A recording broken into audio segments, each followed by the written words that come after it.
Welcome back to another episode of Excuse My Grandma. It's Kim and my co-host, Grandma Gail. Okay, this week we are talking all about dating. Again. That it is a dating podcast after all, and we like to bring experts on to put us in our place a little bit. Okay. So Damona Hoffman has actually been on our podcast before, and she is a regular contributor to the Drew Barrymore Show, NPR, The Washington Post, and she's also collaborated with many different dating apps like Bumble and Match and OkCupid. So I feel like she definitely is pro dating apps. And she also has her podcast, Dates and Mates. And she's just written a book. Yes, which I read. I got an advanced copy and I really loved it. It's called F the Fairytale and it's released January 2nd. So you guys definitely need to check it out. That's F the Fairytale, rewrite the dating myths and live your own love story. So hope you guys... I'm going to give you a little preview of what it's like by listening to her right now. Okay, Damona, welcome back to Excuse My Grandma. It's your second time on the pod, so we're excited to have you again. I'm so happy to be here with both of you. So Damona's new book, F the Fairytale, is coming out very soon. I got a little copy and I just need to say how much I really loved and needed this book. I feel like there's a lot of dating advice out there, and especially I've just been having anxiety about all of it, and I know I'm not alone in it. So I think reading this just made me like reflect and think about it in such a productive way. So people who are interested and dating and single out there, they definitely need to get a copy. Oh my gosh. That was good. That was good. You could be her agent. What do you take? 10%, 15? At least 20. 10 for her, 10 for me. Thank you so much. And I'm glad actually, I'm really glad to hear that from you because I really wanted to know what your thoughts were. But I really wrote this book to speak to the current moment that we are in with dating. I think there are a lot of people that can relate to that anxiety and that frustration and that overwhelm. And, you know, I'm a big fan of dating apps. We talked about that before, but I do acknowledge that it comes with a different level of emotional intensity that people are starting to realize needs to be sort of measured and calculated for, you know? Right. Yeah, I did want to talk about, because I feel like this book is really focused on the modern times, and you do have a little bit in there of like the old rules we can't really have nowadays. Grandma Gail's kind of all about the traditional. It's a little more modern. So let me hear a little bit about the book. Give us a little bit of a synopsis, not Kimmy's synopsis, yours. I want to hear it. Well, I say that F the Fairytale is not a how-to book. It's a how book. Why are we in this situation where people are so frustrated with dating, where people in relationships are reporting lower levels of happiness, people are delaying getting married, choosing not to get married at all? Why are we at this point in relationships when we have so much opportunity at our fingertips? And I go into a little bit of a foundational understanding of just the societal shifts that we've been through. And we've been through a lot of big shifts very recently that we're still processing. And I didn't want to just leave people with the why are we here? I want to give them then the how to move out of this from a place, as Kim was just saying, of having that self-awareness and also that confidence to know that the relationship, the fairy tale is not the goal. The relationship is really about self-discovery and about becoming the best version of yourself. And relationships, I feel like, are a mirror that will show you who you truly are and encourage you to step into the best version of yourself. And so that's the book that I wanted to write for people right now. And evidently Kim thinks it happened. Yeah, I mean, I am all about the romance and the fairy tale, so I don't think I'm ever going to be 100% of like, you're not very practical. Yeah, and maybe I need to learn a little bit of that. Whatever, like, and I think that'll be like an exercise in my own life. But I think you, Grandma, are more always of that Yes, absolutely. I believe in, you have to know yourself, where you're going with yourself and what makes you happy, and then find a partner that you can both be happy with on your own terms. It's very different today than it was. Nobody's willing to sacrifice themselves. No one's only going to be a one-sided relationship any longer. So, hopefully when you know what you want yourself, you're going to find a partner that has similar kind of goals. Would that be the right word for it? Goals and Goals are desires. Yeah, you hit the nail on the head, because Yeah. I break it down into the 4 biggest myths that I see we have all bought into as a society. And when I say F the fairy tale, I want everybody to know this is not a cynical book. Right. It is not me saying you can't have love. You can't have romance. It's realistic. It is realistic. Right. And it's also, it's really it's supposed to be also inspiring to say we can transcend even this idea of the fairy tale romance of you're the princess in the tower, and some guy's gonna come and pull on your hair and get up the tower to save you. Like, that's not the goal. We don't want somebody to come and save us. Right. We're already whole. We want somebody that's going to complement us and amplify our lives, but not that's going to fill a hole for us. And I say this from a perspective of having been a love cynic, and now I feel like I'm a love evangelist. It is ultimately a positive book, and it is designed to be empowering. But just as you said, Grandma Gail, it does identify the 4 major myths and the 4 pillars of long-term compatibility. I want to get your take on what you think about these 4 pillars. But what I've seen over the past 15 plus years that I've been coaching singles are the building blocks of long-term relationships are having shared goals for the future, common values, and communication, clear communication, and trust. And I didn't say anything about chemistry or butterflies or any of that, but these are really the building blocks of long-term relationship. What do you think? Well, I agree with that 100%. I mean, you have to have some kind of attraction, but the attraction wears out or wears off, and it becomes something different as you get older. But the goals and the values always are the same. They basically withstand the relationship no matter how many years you're together. So I just hope the generation is not, they've never had to worry about something. I mean, now, of course, the world is falling apart. So we might now have to put a different thing in the textbooks that we are worrying about life and society. But relationships have changed because you're like you were saying, you're an individual. You've already, you know what you want, or you hopefully should know what you want. And you have to find a partner that has a similar take. Otherwise, it'll never be good. You can have differences, but basic values have to be there, and you're never changing anybody. That's the one thing I always say to Kim. Forget changing. If you're looking to change somebody, you got to move on, because no one really does change.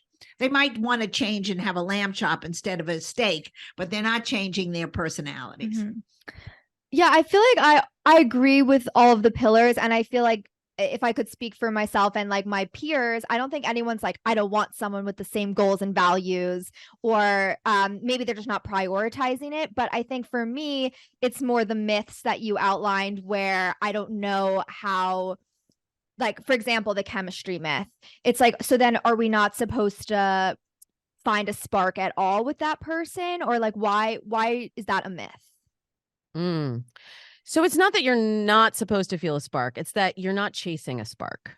And that how to, when you follow the pillars, how to identify the feeling that you're having. Is this a sign that this person is triggering something in me from my past relationship that I'm trying to resolve through this relationship?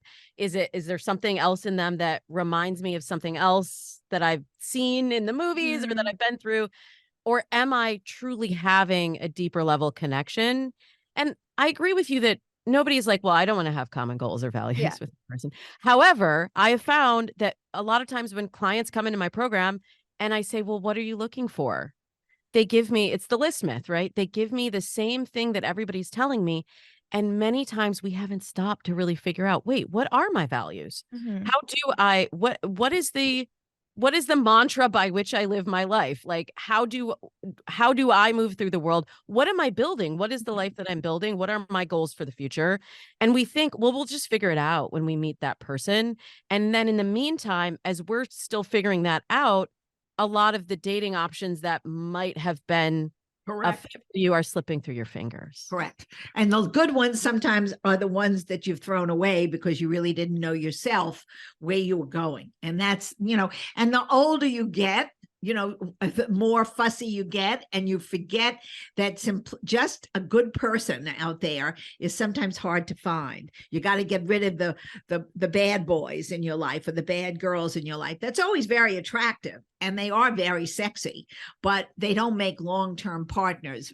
They're not really good as a long-term partner. That would be my take. Better off slow and steady like a turtle. Right, exactly. I do talk in the book about slow love or slow dating, that we've seen a lot about that on social media lately, but that's something that I always talk to my clients about. Like, take your time, space out the interactions so that you can see how you're feeling in between. If we just go on the momentum, this is how, when people will say to me, "Oh, I had a great first date, and we started out here, and then we went and we had Mhm. drinks, and then I stayed over, and then we had brunch," and they're like, "And isn't this great, Damona?" And I'm like, No. "No, it's not. It's not at all. No. Because you're gonna call me now 3 months from now and say, I blew through all of my values, all of my goals. I made all of these excuses In one night. for this person because I was hooked by the chemistry, because I was dating based on this list, and this person checked all of my boxes." But like, I'm really curious what's actually in those boxes. And then what are the feelings that are developing in between the time that you're not seeing one another? And I say this also as I've been with my husband for 20 years. I can barely believe it, but for 20 years, and we still have passion. And I still think he's the sexiest man alive.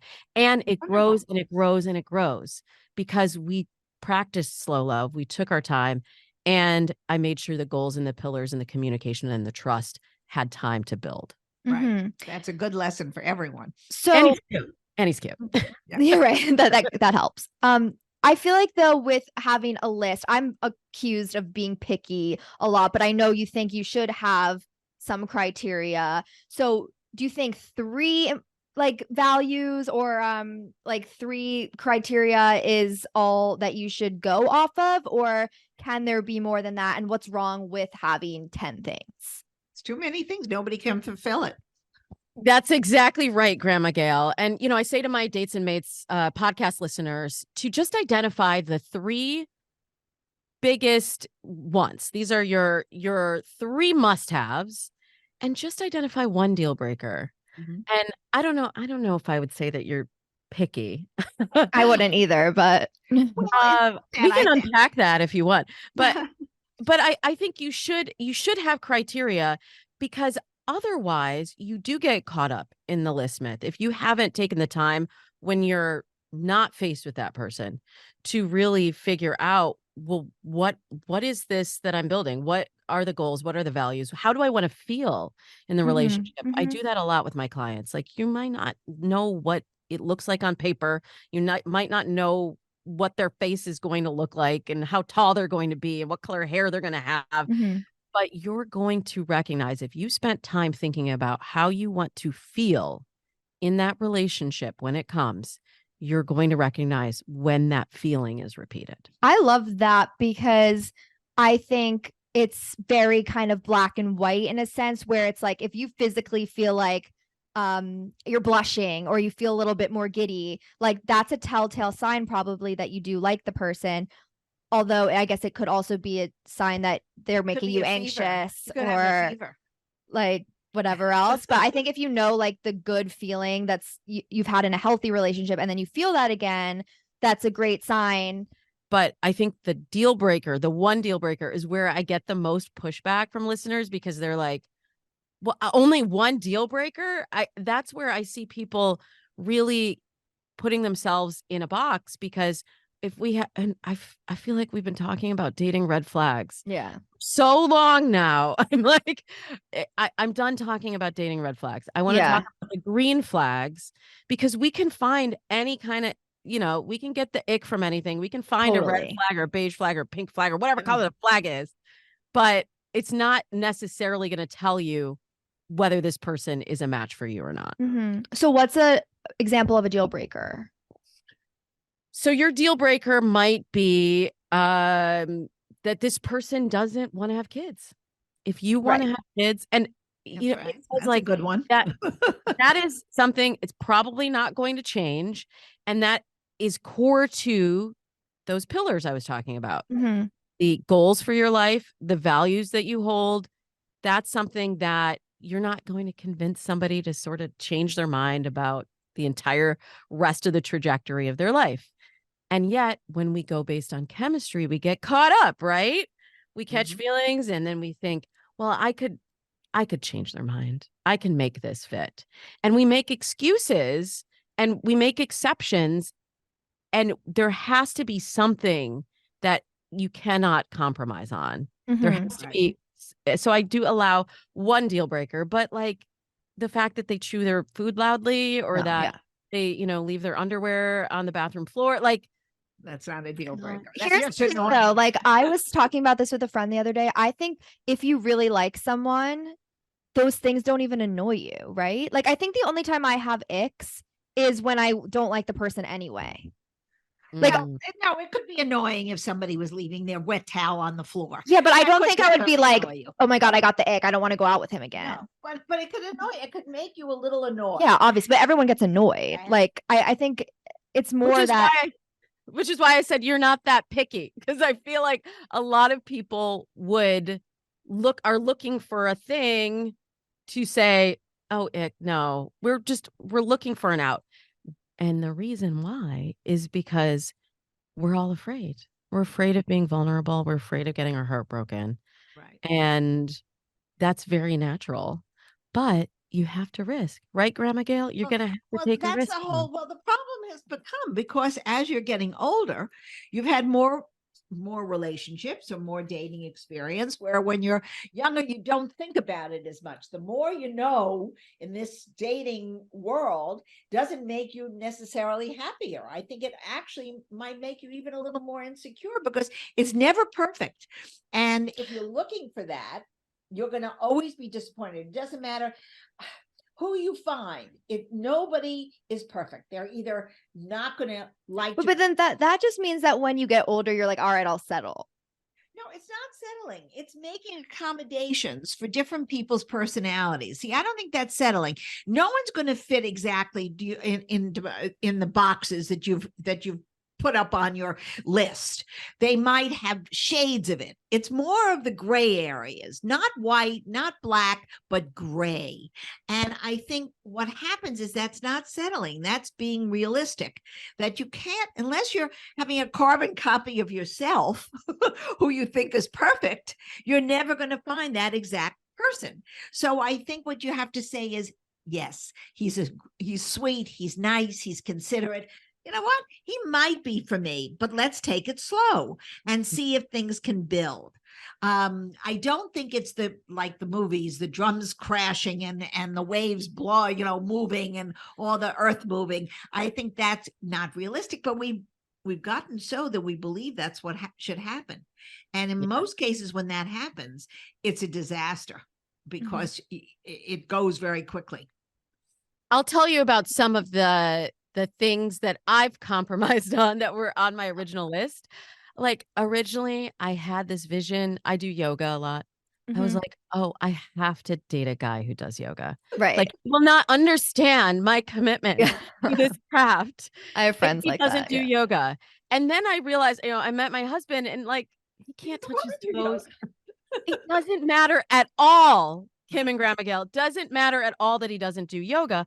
But what was underneath that is this is really important to me. And I need somebody that understands that I need this time and the space to make this a an ongoing priority in my life, which my Mhm. husband does.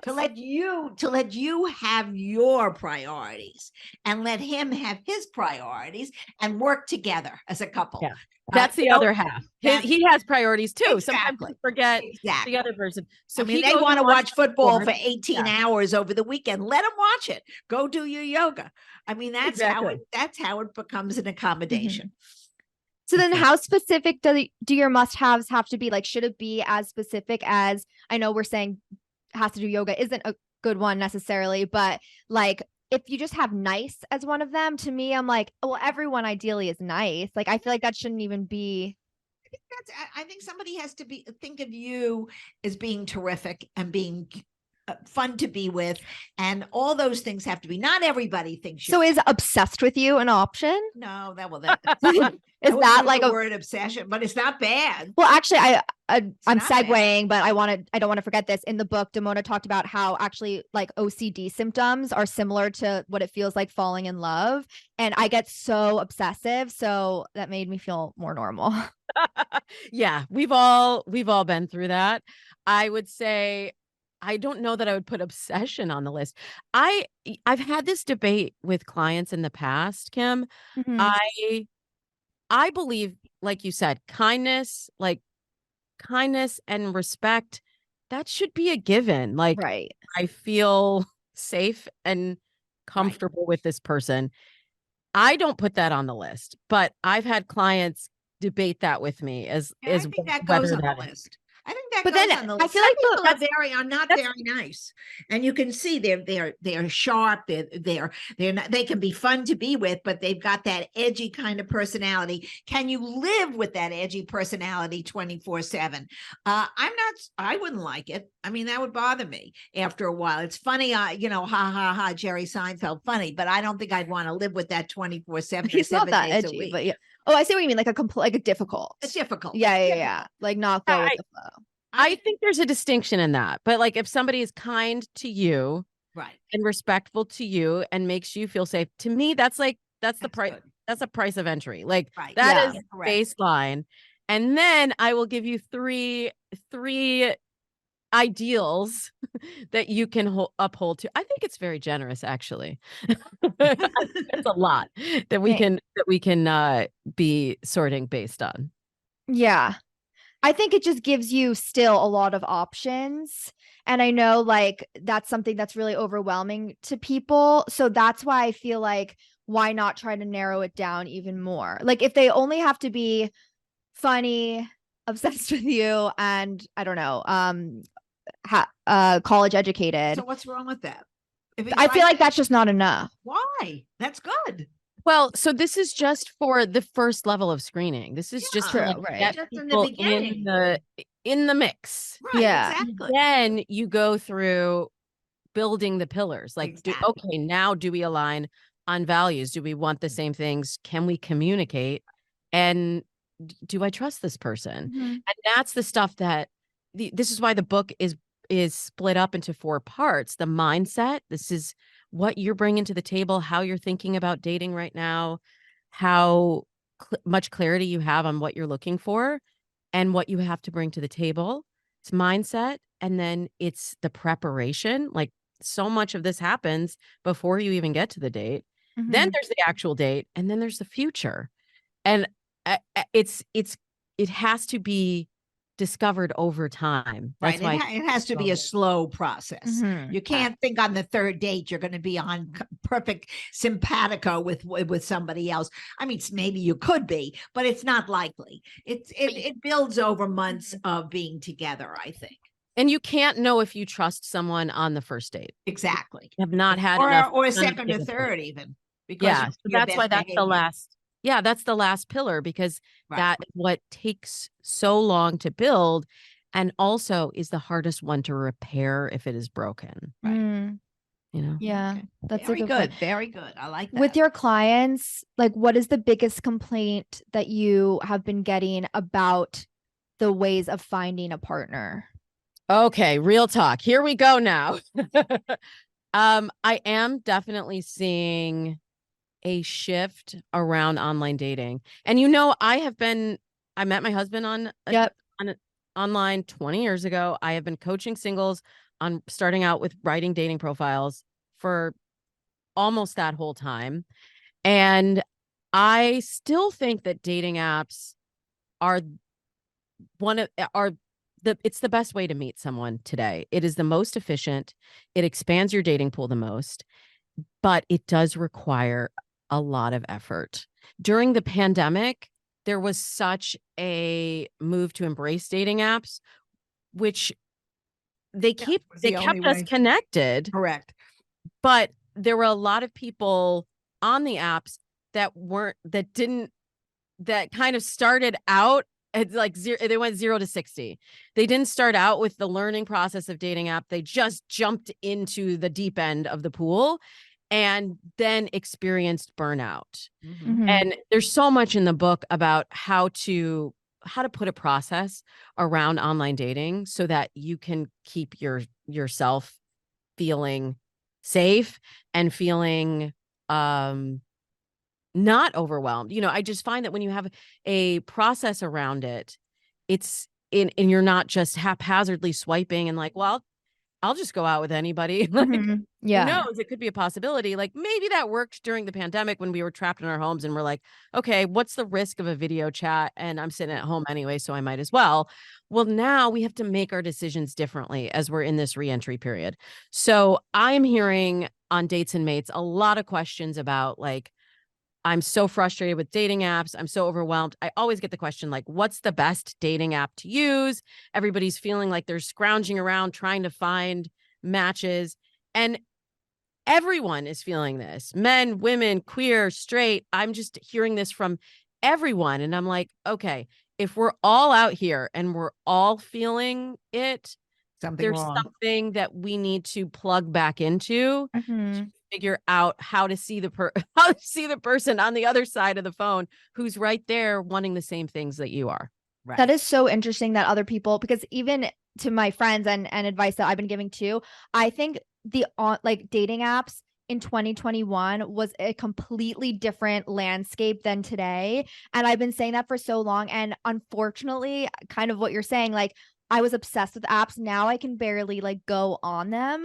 And I thought it was more, maybe I'm wrong. I felt like it was just the people seemed entirely different, like not as good and on every Well, app. there are probably less people going online because they're going on the apps because they can go to a social function without worrying about getting sick. So people are going to restaurants, going to bars, going to parties, and you're socializing more. So they're not as dependent on Do you the think apps. that's it though?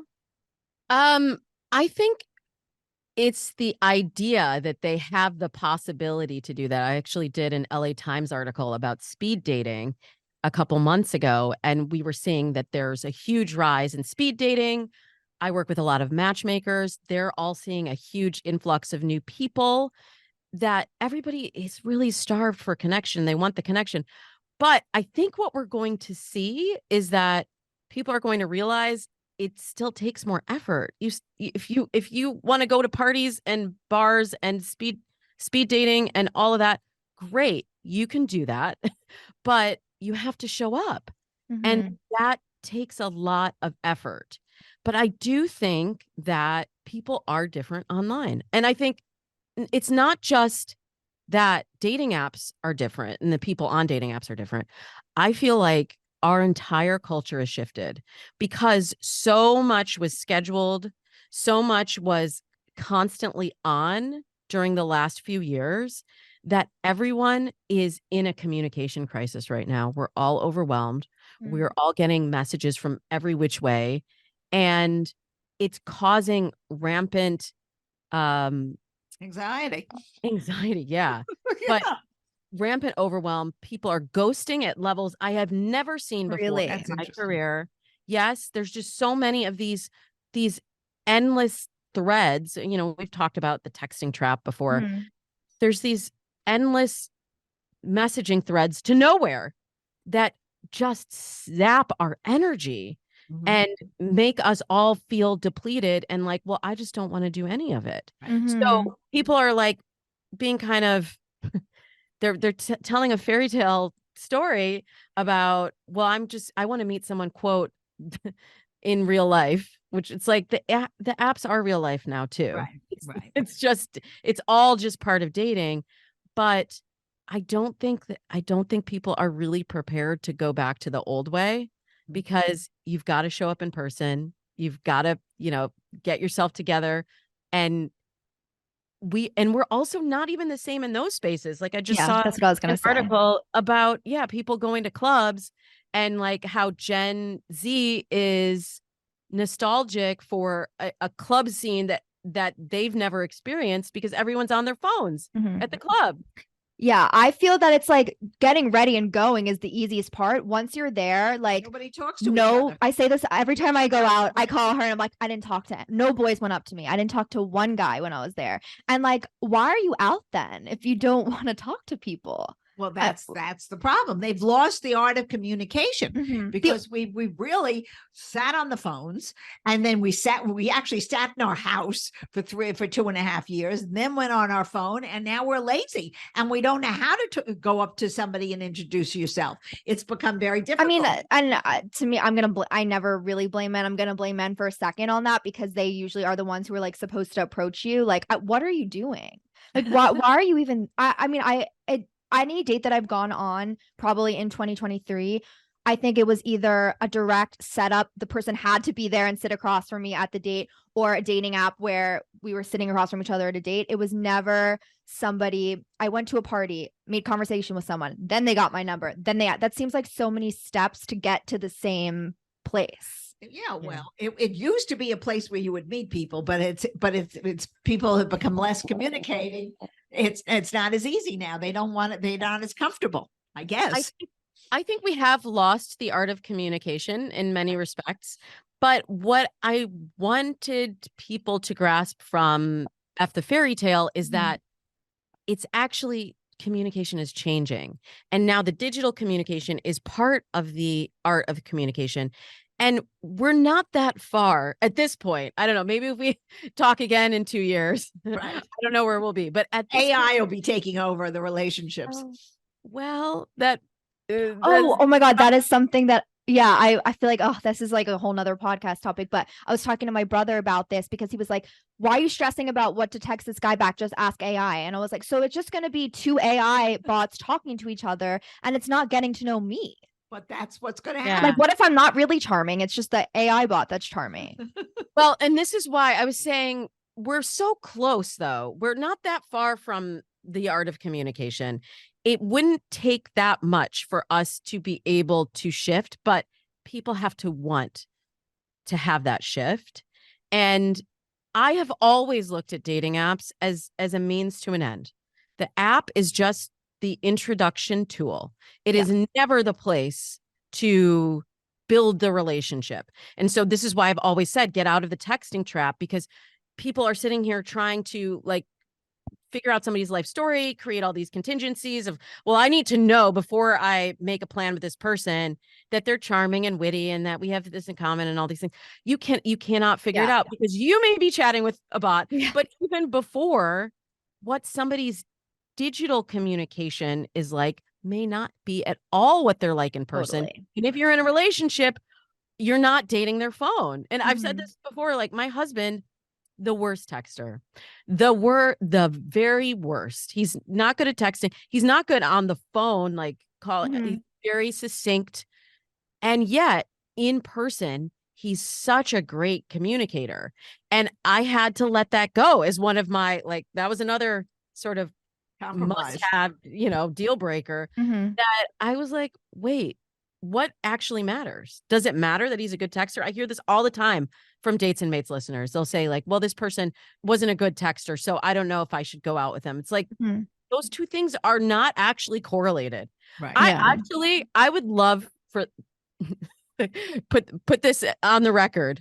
I would love for the bot to do that first initial interaction. Because I just want to get people on dates. To get people out in the real world, connecting face to face, because that is not going to go away. We have to, for our species to survive. To survive, we've got to meet each other in person. We have to. So if the bot makes it less stressful and will make people able to get to that faster, I'm all for it. Now, I'm sure the hate mail is going to come pouring in, but No, it's I like don't think AI so. is here. It's here. It's going to AI happen is here. anyway. If anything, it's going to get more and more invasive into our lives. So we have to know how to use it for ourselves. And it's going to be an interesting phenomenon. But I don't think the first date text would be so terrible. Yeah, it's actually not a horrible idea. It just might then lead to, okay, I got my hopes up that it was this person and it really wasn't. And it's But- another scenario of you know, Well, when you meet thinking them in person, hopefully that will be corrected. yeah, It's all about the personal interaction. right. I think it's not the introduction. That's just merely a tool to get introduced. Mhm. Once you're face to face with somebody, then you have to build a relationship. And it, that's what it is. That's her book. Yes. I had one more thing that she said in the book that I want to go over. So Damona, you said like about rejection being spared or prepared. And I felt so much better about that. Can you explain to everyone sort of what that means? Yeah, it's another flavor of, rejection's your protection. I say you're either being spared more heartache, because how many times have we seen or experienced ourselves that you get invested in somebody and you start telling these stories. We love stories and we think something is going to go one way and it goes a different way. And if you keep investing in somebody, you're just that much more disappointed if it doesn't work out. So having that rejection and having that clarity, you can spare yourself a lot of heartache, or you can look at the experience that you've had. I was saying a moment ago how every relationship you can learn something from. You are being better prepared for the next relationship, interaction, date, experience that you have. But we have to find a way to contextualize this idea of, I'm even going to put rejection in air quotes, because I find that we attach so much meaning to, like, well, I swiped right on that person and they didn't swipe back, so I'm rejected.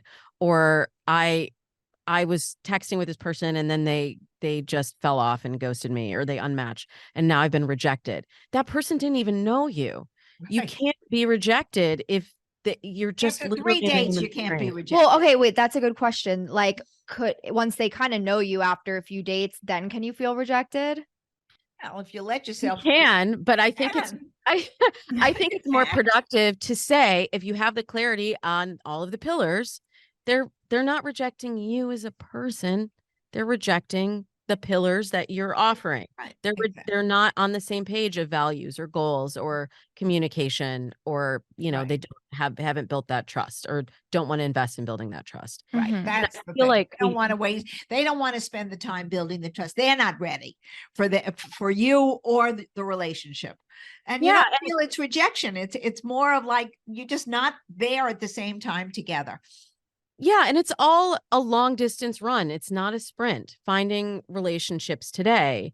And Right. I know that's something that has changed, but I feel like we have to have a framework for ourselves that makes it more palatable. The biggest difference in dating from the time that I started dating to now is the speed of dating and the number of options available to you. And so, when I started coaching, if my client had a date a quarter, they were doing pretty well. Now, if somebody does my program and doesn't have 2 dates a week, they feel like a failure. Yeah, it's We true. have to rewrite that, because it's not sustainable. And every time you have a text interaction with somebody, every time you show up for a date, every time that you give someone your time, our most valuable resource, you are expending energy, and